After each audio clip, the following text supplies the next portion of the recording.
പ്രിയമുള്ള വിദ്യാർത്ഥികളെ, annual evaluation 6ാം ക്ലാസ്സിലെ അടിസ്ഥാന പാഠാവലി ക്വസ്റ്റ്യൻ പേപ്പറും അതിൻ്റെ ആൻസേഴ്സുമാണ് നമ്മൾ ഇന്ന് ഡിസ്കസ് ചെയ്യുന്നത്. മക്കൾ ആദ്യമായാണ് ഈ ചാനൽ കാണുന്നതെങ്കിൽ ചാനൽ ഒന്ന് സബ്സ്ക്രൈബ് ചെയ്യണേ. നമുക്ക് ഒന്നാമത്തെ ക്വസ്റ്റ്യൻ നോക്കാം. വായിക്കാം എഴുതാം. എന്നിൽ എല്ലാ വിശ്വാസവും അർപ്പിക്കുകയാണ് ഒരു സംവിധായകൻ. ഹെഡിങ് എന്താണ്? ചാപ്ലിന്റെ ആത്മകഥ.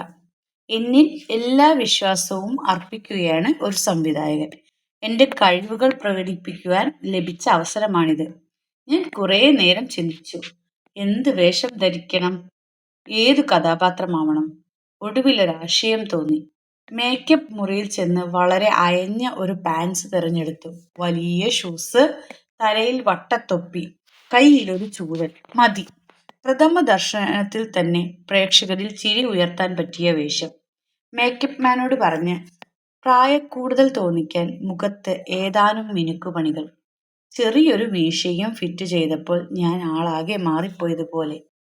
ചൂരൽ വീശി പ്രത്യേക രീതിയിൽ കാലടികൾ പെറുക്കി വച്ച് സോണറ്റിന്റെ മുമ്പിൽ കൂടി 1-2 തവണ ഉലാത്തി. അദ്ദേഹം തറപ്പിച്ചു നോക്കുന്നുണ്ടായിരുന്നു. തിരിച്ചറിഞ്ഞില്ലെന്ന് വ്യക്തം. മിസ്റ്റർ സോണറ്റ്, ഞാൻ പതുക്കെ വിളിച്ചു.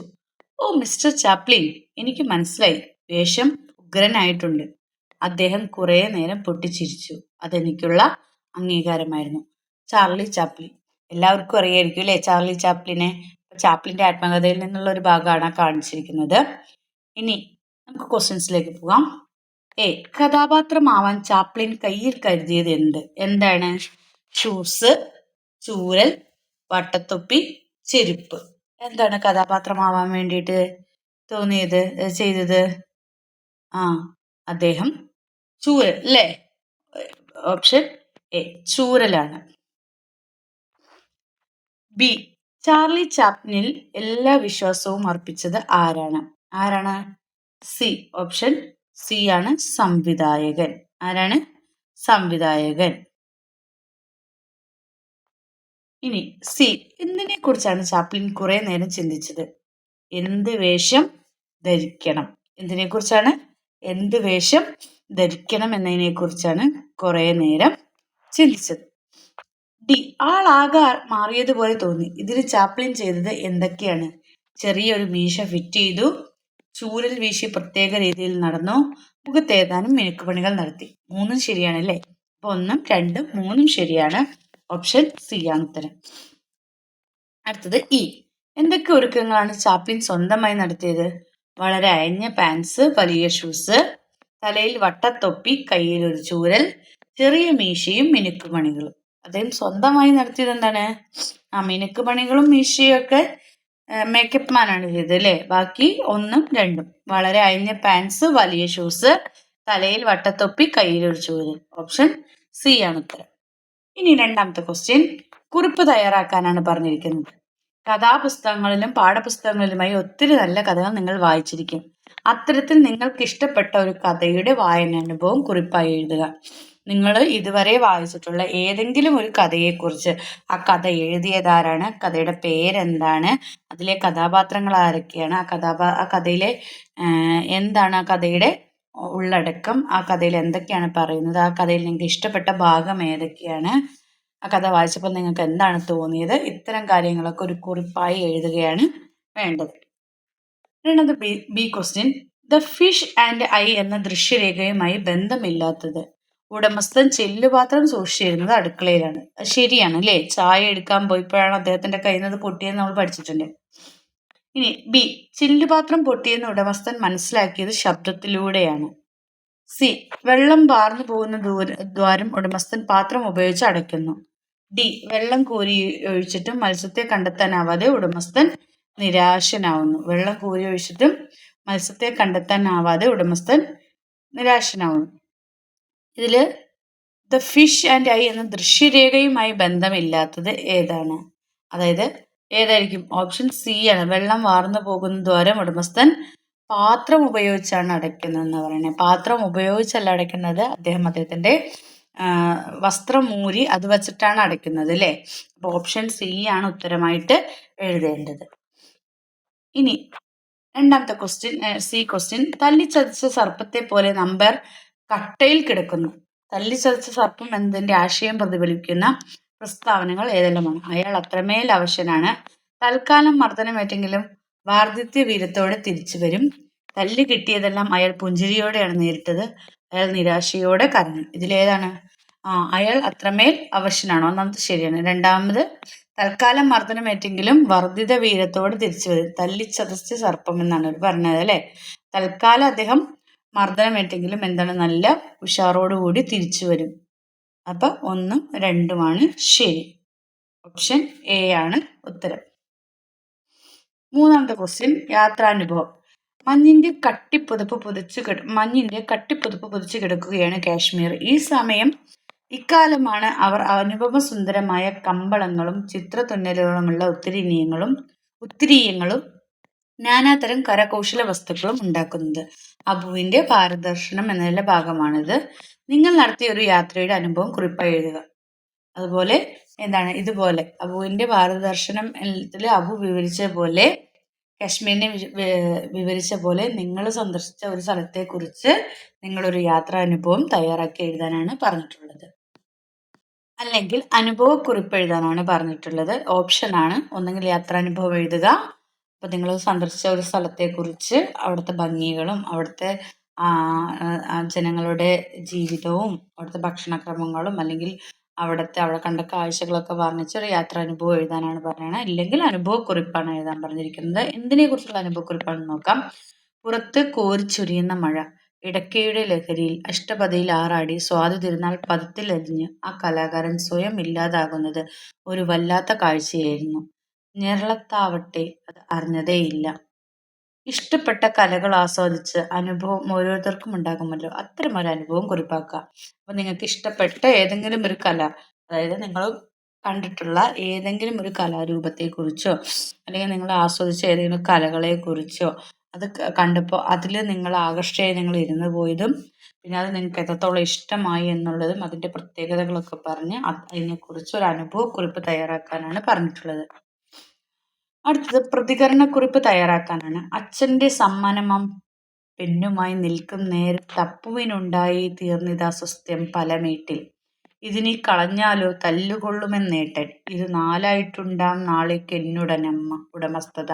അതായത് അച്ഛൻ നൽകിയ സമ്മാനത്തോട് വീട്ടിലെ മറ്റുള്ളവർ പ്രകടിപ്പിച്ച അഭിപ്രായമാണ് മുകളിലെ വരികളിലുള്ളത്. ഇതിനോടുള്ള നിങ്ങളുടെ പ്രതികരണം കുറിപ്പായി തയ്യാറാക്കുക. അതായത് നമുക്കറിയാം, ഈ ഉടമസ്ഥത എന്ന കവിതയിൽ പറയുന്നത് അപ്പുവിന് അച്ഛൻ എന്നാണ് സമ്മാനമായിട്ടൊരു പേന നൽകുന്നതും ആ പേന അവനൊരു ബാധ്യതയായി മാറുന്നതുമാണ്. പിന്നീട് എന്താണെന്ന് വെച്ചാൽ എല്ലാവർക്കും എന്തും ചെയ്യാനുള്ള, ഇപ്പം നമ്മൾ ഒരാൾക്കൊരു സാധനം കൊടുത്താൽ അത് പിന്നെ എന്ത് ചെയ്യണം എന്നുള്ളത് അവൻ്റെ സ്വാതന്ത്ര്യമാണ് അല്ലേ. അപ്പം ആ സ്വാതന്ത്ര്യത്തെ ഹനിക്കപ്പെടുകയാണ് ഇവിടെ. അവന് അത് കിട്ടിയിട്ടും അവന് ഇഷ്ടമുള്ളതുപോലെ അത് ഉപയോഗിക്കാൻ സാധിക്കുന്നില്ല. അത് കിട്ടിക്കഴിയുമ്പോൾ തന്നെ അവൻ്റെ ചേട്ടൻ പറഞ്ഞത് എന്താണ്, അത് നീ കളഞ്ഞാൽ നീ തല്ലുകൊള്ളും. അപ്പോൾ അവന് ഭയം വന്നു ഉള്ളില്. ഇനി അമ്മ എന്താണ് പറയണത്, നാളെ തന്നെ അത് എന്തായിട്ടുണ്ടാവും, നാലായി മാറ്റിയിട്ടുണ്ടാകും. അവനൊരു സാധനം കിട്ടിക്കഴിഞ്ഞാൽ ആ സാധനത്തിന് എന്താണ്, സ്വാതന്ത്ര്യപൂർവ്വം കുട്ടികൾക്ക് വേണ്ടത് സ്വാതന്ത്ര്യമാണ് അല്ലേ. അപ്പോൾ ആ സ്വാതന്ത്ര്യം കുട്ടിക്ക് അനുഭവിക്കാനായിട്ട് സാധിക്കുന്നില്ല. അപ്പോൾ അങ്ങനെ മറ്റുള്ളവർ പ്രകടിപ്പിക്കുന്ന അഭിപ്രായം ശരിയല്ല എന്നുള്ളതാണ് അല്ലേ. അപ്പം നിങ്ങളുടെ പ്രതികരണം ഒരു കുറിപ്പായി ഈ പറയുന്ന രീതിയിൽ എഴുതാനാണ് പറഞ്ഞിട്ടുള്ളത്. അല്ലെങ്കിൽ മറ്റൊരു പ്രതികരണക്കുറിപ്പ് നോക്കാം. നീയും രാജ്യം പിടിക്കാൻ നടക്കുകയാണോ? ഇൻസ്പെക്ടർ കുഞ്ഞിരാമനോട് കയർത്ത് ചോദിച്ചു. മനസ്സിലായില്ല കുഞ്ഞിരാമൻ.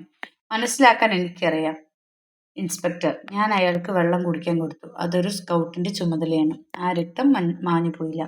ഇൻസ്പെക്ടറുടെ ചോദ്യത്തിന് കുഞ്ഞിരാമൻ നൽകിയ മറുപടി നിങ്ങൾ വായിച്ചുവല്ലോ. ഈ സംഭവത്തോടുള്ള നിങ്ങളുടെ പ്രതികരണങ്ങൾ കുറിപ്പായി തയ്യാറാക്കുക.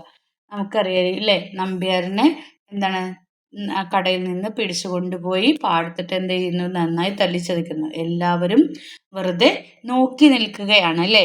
അപ്പോൾ ആരാണ് വരുന്നത്?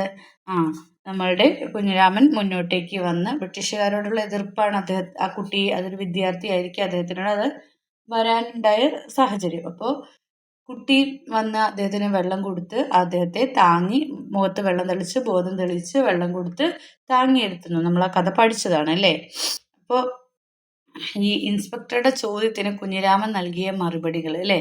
അപ്പോൾ ഈ സംഭവത്തോടുള്ള പ്രതികരണം, അതായത് നിങ്ങൾക്ക് എന്താണ് ഇതിൽ തോന്നിയത്, ആ കുട്ടി ചെയ്ത് ശരിയാണ് അല്ലേ, അങ്ങനെയാണ് വേണ്ടത്. അപ്പോൾ ഇത്തരം കാര്യങ്ങൾ, ഇതിനെക്കുറിച്ചുള്ള നിങ്ങളുടെ പ്രതികരണം എന്താണെന്നുള്ളത് കുറിപ്പായി തയ്യാറാക്കാനാണ് പറഞ്ഞിട്ടുള്ളത്. അഞ്ചാമത്തത് പ്രസംഗം. പ്രസംഗം തയ്യാറാക്കാനാണ്. അർജുനനെ വെല്ലുവിളിച്ച് ആയുധ പ്രയോഗ പാഠവും പ്രകടിപ്പിച്ച കർണനെ കുലിമഹിമ പറഞ്ഞ് കൃപാചാര്യർ അപമാനിച്ചു. കർണന്റെ സ്വാതന്ത്ര്യവും അഭിമാനവും സംരക്ഷിക്കാൻ സുഹൃത്തായ ദുര്യോധനൻ അദ്ദേഹത്തെ അംഗരാജാവായി വാഴിക്കുന്നു. ദുര്യോധനനും കർണനും തമ്മിലുള്ള ഉടയാത്ത സൗഹൃദം ഉടലെടുത്തത് ഇങ്ങനെയാണ്. തന്നിരിക്കുന്ന ആശയത്തെ മുൻനിർത്തി സൗഹൃദത്തിന്റെ പ്രാധാന്യം എന്ന വിഷയത്തിൽ പ്രസംഗം തയ്യാറാക്കുക. ഓക്കെ, അപ്പൊ നിങ്ങൾ എങ്ങനെ പ്രസംഗം തയ്യാറാക്കുക? ബഹുമാനപ്പെട്ട അധ്യാപകരെ, പ്രിയപ്പെട്ട സഹപാഠികളെ, ഞാൻ ഇന്നിവിടെ സംസാരിക്കാൻ പോകുന്ന വിഷയം എന്ന് പറയുന്നത് സൗഹൃദത്തിന്റെ പ്രാധാന്യം എന്ന വിഷയത്തെക്കുറിച്ചാണ്. കുറച്ച് വാക്കുകൾ സംസാരിക്കാനാണ് ഞാൻ തീരുമാനിച്ചിരിക്കുന്നത്. നമുക്കറിയാം, സൗഹൃദം എന്ന് പറയുന്നത് വളരെയധികം പ്രാധാന്യമുള്ളത് അല്ലേ. ഒറ്റയ്ക്കായി പോകുന്നിടത്ത് സൗഹൃദം എന്ന് പറയുന്നത് നമുക്ക് ഒരാശ്വാസം തരുന്ന ഒരു കാര്യമാണ് അല്ലേ.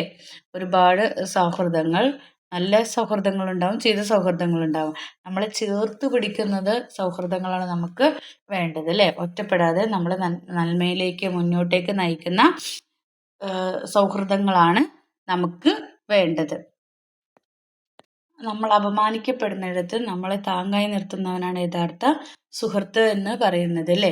അപ്പോൾ അത്തരമൊരു പാഠഭാഗം നമ്മൾ നമ്മുടെ പാഠത്തിൽ പഠിക്കുന്നുണ്ട് അല്ലേ. അതാണ് ആ ഭാഗത്ത് അർജുനനെ വെല്ലുവിളിച്ച് ആയുധപ്രയോഗം പ്രകടിപ്പിച്ച കർണനെ കുലമഹിമ പറഞ്ഞ് കൃപാചാര്യർ അപമാനിക്കുകയും കർണന്റെ സ്വാതന്ത്ര്യവും അഭിമാനവും സംരക്ഷിക്കാൻ സുഹൃത്തായ ദുര്യോധനൻ അദ്ദേഹത്തെ അംഗരാജാവായി വാഴിക്കുകയും ചെയ്യുന്നു. അപ്പോൾ അവർ തമ്മിലുള്ള ഉടയാത്തൊരു സൗഹൃദമാണ് ഇവിടെ കാണിക്കുന്നത്. തൻ്റെ സുഹൃത്തിനെ മറ്റുള്ളവരുടെ മുമ്പിൽ കളിയാക്കാൻ വിടാതെ അദ്ദേഹത്തെ ഉയർത്തി നിർത്തുന്ന, സുഹൃത്തുക്കളെ ചേർത്ത് പിടിക്കുന്ന ഒരാളെയാണ് നമുക്കിതിൽ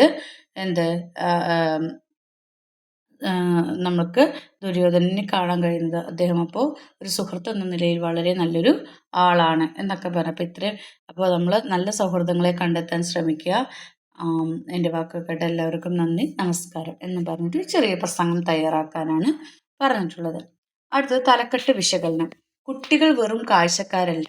അന്ന് ലോങ് ബെല്ലടിച്ചപ്പോൾ ചരിത്രത്തിൽ ആദ്യമായി ഒരു വിദ്യാലയത്തിലെ ഒരു പെൺകുട്ടിയും ക്ലാസ്സിൽ കയറിയില്ല. സ്കൂളിൽ നിന്നും പെൺകുട്ടികളുടെ ഒരു ജാഥ പുറപ്പെട്ടു ജയിലിലേക്ക്. ജയലക്ഷ്മി നൃത്തമേറ്റെടുത്ത് മുന്നിൽ നിന്നും ജാഥ വഴിയിൽ വെച്ച് പോലീസ് തടഞ്ഞു. നിങ്ങൾ തിരികെ സ്കൂളിലേക്ക് പോകണം. ഇത് പെൺകുട്ടികളുടെ ജാഥയാണ്. ഇത് തടയാൻ നിങ്ങൾക്കാവില്ല. വനിതാ പോലീസുണ്ടോ? അപ്രതീക്ഷിതമായ ചോദ്യത്തിന് മുന്നിൽ പോലീസ് അമ്പരന്നു. ജാഥ പോലീസിന്റെ തടസ്സം മറികടന്ന് മുന്നേറി ജയിൽ പടിക്കലെത്തി. കുട്ടികൾ സത്യാഗ്രഹമിരുന്നു. ജയിലിലടിച്ച സ്ത്രീകളെയും കുട്ടികളെയും വിട്ടയക്കുന്നത് വരെ ഈ സമരം തുടരും, ജയലക്ഷ്മി പ്രഖ്യാപിച്ചു. ടി.കെ. നാരായണദാസ് എഴുതിയ പുസ്തകത്തിലെ ഒരു ഭാഗമാണ് മുകളിൽ നൽകിയത്. ഇതിന് നൽകിയ തലക്കെട്ട് കുട്ടികൾ വെറും കാഴ്ചക്കാരല്ല എന്നാണ്. ഈ തലക്കെട്ടിന്റെ ഔചിത്യം വിലയിരുത്തി കുറിപ്പ് തയ്യാറാക്കുക അല്ലേ. കുട്ടികൾ വെറും കാഴ്ചക്കാരല്ല അല്ലേ. കുട്ടികൾ എന്ന് പറയുന്നത് വളർന്നു വരുന്ന തലമുറയാണ്. വളർന്നു വരുന്ന ഒരു തലമുറയുടെ നമ്മുടെ നാടിൻ്റെ ഏറ്റവും നട്ടെല്ലായിട്ടുള്ള ഒന്നാണ് എന്തെന്ന് പറയുന്നത് കുട്ടികൾ എന്ന് പറയുന്നത്. അപ്പോൾ അത് ആൺകുട്ടി ആയിക്കോട്ടെ പെൺകുട്ടി ആയിക്കോട്ടെ, ഇവരൊന്നും നമ്മുടെ സമൂഹത്തിൽ വെറുതെ നോക്കി നിൽക്കേണ്ടവരോ ഒന്നുമല്ല അല്ലേ. അവരും നമ്മുടെ സമൂഹത്തിൽ നടക്കുന്ന എല്ലാ ഇതിനുമെതിരെ പ്രതികരിക്കേണ്ടവരാണ്. അപ്പോൾ ഈ കഥയിൽ പറഞ്ഞിരിക്കുന്നത് എന്താണ്? എന്തിനാണ് ഈ പെൺകുട്ടികൾ ജാഥ നയിച്ചത്? ഈ പെൺകുട്ടികൾ ജയിലിലടച്ച സ്ത്രീകളെയും കുട്ടികളെയും വിട്ടയക്കാൻ വേണ്ടിയിട്ടാണ് എന്ത് ചെയ്യുന്നത്? സമരം നടത്തുന്നത്. അപ്പോൾ ആദ്യമായിട്ട് ആ കുട്ടികൾ എന്ത് ചെയ്യുന്നു? ക്ലാസ്സിൽ കയറാതെ ജാഥ പുറപ്പെടുകയാണ് സ്കൂളിൽ നിന്നും ജയിലിലേക്ക്. അതിൽ നേതൃത്വം വഹിക്കുന്നത് കൂടി ഒരു ജയലക്ഷ്മി എന്ന് പറയുന്ന പെൺകുട്ടിയാണ് അല്ലേ. അപ്പോൾ ആണായാലും പെണ്ണായാലും കുട്ടികൾ മുന്നോട്ട് ആ ജാഥ നടത്തുകയും പോലീസിൻ്റെ തടസ്സം മറികടന്ന് മുന്നിൽ കയറി ജയിൽ പടിക്കലെത്തി സത്യാഗ്രഹം ഇരിക്കുന്നതാണ് നമുക്കിതിൽ കാണാൻ സാധിക്കുന്നത്. അപ്പോൾ കുട്ടികൾ വെറും കാഴ്ചക്കാരല്ല, അവരും ഈ സമൂഹത്തിൻ്റെ അവർക്കും എല്ലാം ചെയ്യാൻ കഴിയും എന്നുള്ളതാണ് അല്ലേ. നാളെയുടെ വാഗ്ദാനങ്ങളാണ് അവർ. കുട്ടികൾ വെറും കാഴ്ചക്കാരല്ല എന്ന തലക്കെട്ട് ഇതിന് വളരെയധികം അനുയോജ്യമാണ് എന്നും പറഞ്ഞിട്ടാണ് കുറിപ്പ് തയ്യാറാക്കേണ്ടത്. അപ്പോൾ ഇത്രയൊക്കെയാണ് നിങ്ങളുടെ എക്സാമുമായി ബന്ധപ്പെട്ടിട്ടുള്ള ചോദ്യങ്ങളും ഉത്തരങ്ങളും ഉള്ളത്. അപ്പോൾ നിങ്ങൾക്ക് ഈ വീഡിയോ ഇഷ്ടമായെങ്കിൽ ലൈക്ക് ചെയ്യുക, ഷെയർ ചെയ്യുക. ആദ്യമായി ചാനൽ കാണുന്ന കൂട്ടുകാരുണ്ടെങ്കിൽ ചാനൽ ഒന്ന് സബ്സ്ക്രൈബ് ചെയ്യണേ. Then see you again. Thank U.